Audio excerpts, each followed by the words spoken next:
अस्सलाम वालेकुम dear students, welcome to our educational channel Mohammad Imran official. कैसे हैं आप सब स्टूडेंट्स? उम्मीद है आप हरियत से होंगे और अपने एग्ज़ाम की तैयारी बहुत अच्छे तरीके से कर रहे होंगे। स्टूडेंट्स, अभी तक हमने इस चैनल पे आपके साथ 9th और 10th क्लास की जो पेयरिंग स्कीम है sciences plus English and Urdu, वो हम आपके साथ शेयर कर चुके हैं। आप ज़रूर चैनल पे जाके उन स्कीम को देखें और उसके मुताबिक तैयारी करें। आज से हम बाकायदा कोर्स शुरू कर रहे हैं और सबसे पहले 9th क्लास का मैथ आज हम शुरू करेंगे, साइंस ग्रुप का। स्टूडेंट्स, आपकी बुक का जो पहला चैप्टर है that is matrices and determinants. Students, open your book, page number 2। मैंने जो लाइनें अंडरलाइन की हैं ये आपने एमसीक्यूज के लिए बहुत इंपॉर्टेंट है। आइडिया ऑफ मैट्रिक्स है, किस साइंसदान ने मैट्रिक्स का आइडिया दिया?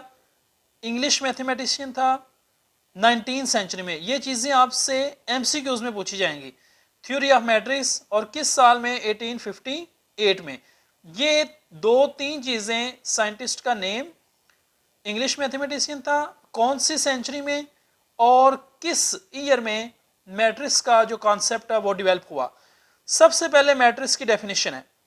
Definition of matrix is a rectangular array or formation of collection of real numbers. Real number means 0 1 2 3, जितने भी आपकी काउंटिंग के वर्ड्स हैं that are all real numbers. 0 1 2 3 4 and 7, जितने भी आपके रियल नंबर्स हैं उनमें से चंद रियल नंबर्स को लेके and then enclosed by brackets, इनको स्क्वायर ब्रैकेट्स में आपने क्लोज करना है, is said to form a matrix. Rectangular array का मतलब है कि आपने इसको रेक्टेंगल की सूरत में अरेंज करना है। रेक्टेंगल की सूरत में लेंथ और विड्थ की सूरत में आपने इनको अरेंज करना है। ये जैसे आपके सामने मिसाल के अंदर 1 3 4 7 2 0 एक खास अरेंजमेंट के साथ हमने नंबर्स को लिया है और उनको स्क्वायर ब्रेसेस में एनक्लोज कर दिया है। Similarly 0 1 and 3 4 is another matrix. ये मैट्रिक्स की डेफिनेशन और इसकी एग्जाम्पल है जो कि शॉर्ट क्वेश्चन में आपसे पूछी जाती है।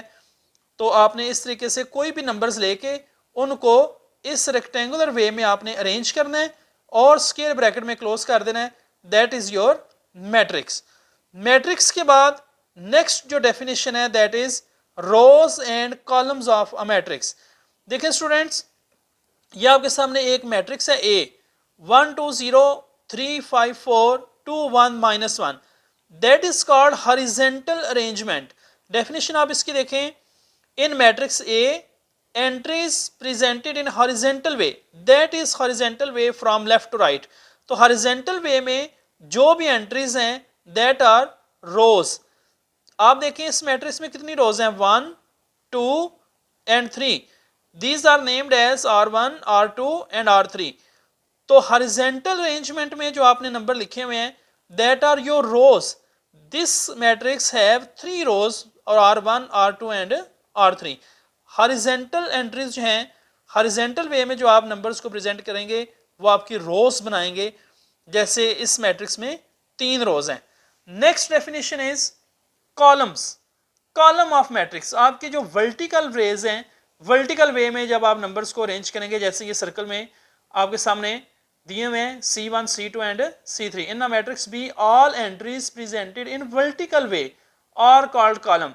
ये वर्टिकल वे में आपकी जो अरेंजमेंट है दैट आर योर कॉलम्स। इस मैट्रिक्स में 3 कॉलम है। तो इसी तरह अगर आपने किसी मैट्रिक्स के अंदर रोज और कॉलम फाइंड करने हैं तो आप हॉरिजॉन्टल अरेंजमेंट भी देखेंगे और वर्टिकल अरेंजमेंट भी देखेंगे। रो और कॉलम की डेफिनेशन बस आपने यहां तक करनी है। Next definition is order of matrix, that is very important. ये डेफिनेशन भी पूछी जाती है और इससे रिलेटेड क्वेश्चन भी आता है। ऑर्डर ऑफ मैट्रिक्स में number of rows and columns. आपने पहले नंबर ऑफ रोज आपको बताया कि ये हॉरिजॉन्टल जो तरतीब है ये रोज हैं। Number of rows and column in a matrix specifies its order. If a matrix M has, M is name of matrix, M rows ये शो किया रोज को and N columns, then M is said to be order of M by N. आपने students rows को पहले count करना है और उसके बाद आपने कॉलम्स को काउंट करना है। रोज की जो तादाद है वो पहले लिखी जाएगी।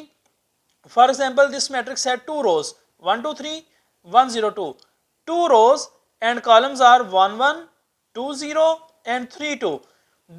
This matrix have 2 rows and 3 columns so it's order is 2/3। ये आर्डर लिखने का तरीका है, आपने नंबर ऑफ रोज को पहले लिखना है, उसके बाद बी वाई बाय लगाना है और फिर नंबर ऑफ कॉलम्स को। तो आप कोई भी एग्जांपल, कोई भी नंबर लेके, कोई भी मैट्रिक्स बना के ऑर्डर ऑफ मैट्रिक्स को एक्सप्लेन कर सकते हैं। Next definition is equal matrix. Equal matrix के लिए दो शर्तें हैं, A and B be two matrix, then A set to B equal to B and denoted by A is equal to B. अब इसके लिए दो कंडीशन है, दोनों मैट्रिक्स का ऑर्डर सेम होना चाहिए और उनकी जो कॉरेस्पॉन्डिंग एंट्रीज हैं, यानी आमने सामने वाली जो एंट्रीज हैं वो भी सेम होनी चाहिए। इक्वल मैट्रिक्स के लिए ये दोनों शराइत का पूरा होना जरूरी है। आपने जो अंडरलाइन की हुई है मैंने लाइन है, ये सारी डेफिनेशन याद करनी है और एग्जाम्पल ये काफी है। A is equal to 1 3 minus 4 2, B is equal to 1 2 + 1 भी 3 होता है, -4 4 - 2 4 - 2 को सॉल्व करें तो आंसर 2 ही आता है। अब देखें इनके आर्डर भी बराबर है 2/2, इसका भी आर्डर 2/2 है, पहली शर्त पूरी हो गई and there corresponding entries are also equal, so हम इन दोनों को इक्वल मैट्रिक्स कह सकते हैं। नेक्स्ट स्टूडेंट्स पेज नंबर 4 पे देखें, आपकी एक्सरसाइज 1.1 है जो अभी तक हमने पढ़ा है उसका जायजा है 1.1 में।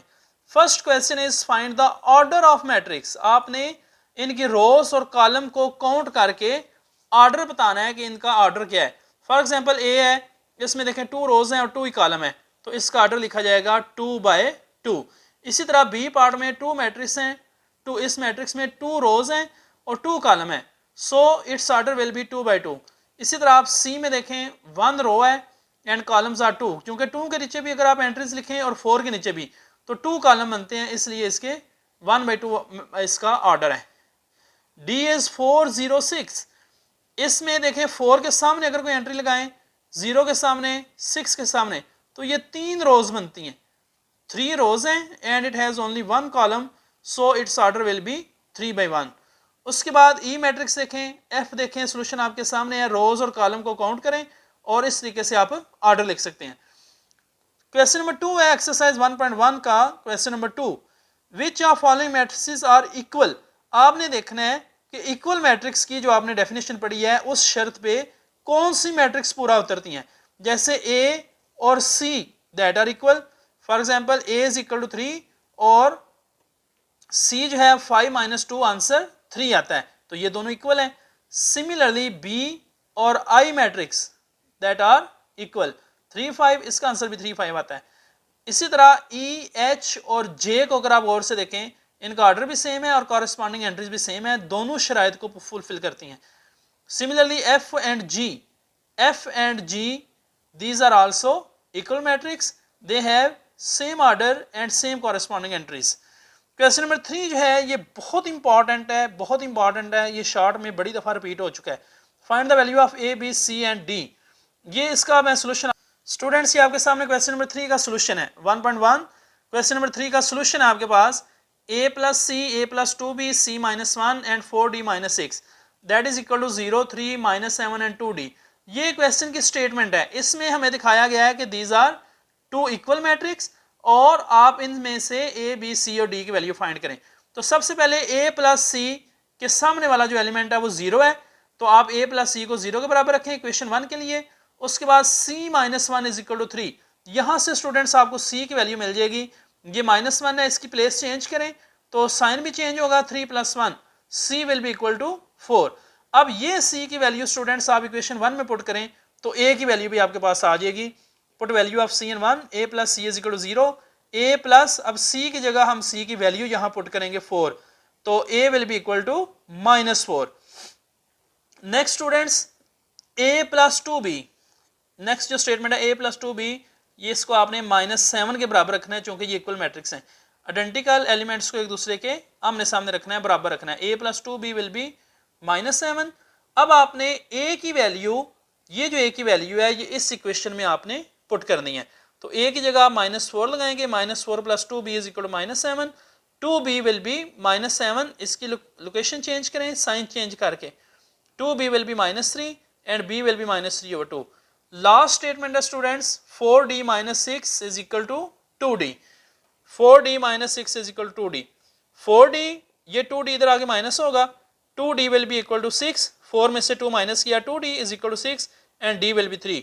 और इस तरह स्टूडेंट्स आप इसको सॉल्व करके a b c d चारों वैल्यूज़ जो हैं वो ले सकते हैं। ये सोल्यूशन आपके सामने है, आप इसको नोट करना चाहें तो नोट भी कर सकते हैं आसानी से। और इस तरह आप 1.1 एक्सरसाइज जो है विद डेफिनेशन इस वीडियो में आपकी मुकम्मल तौर पर सॉल्व हो गई है।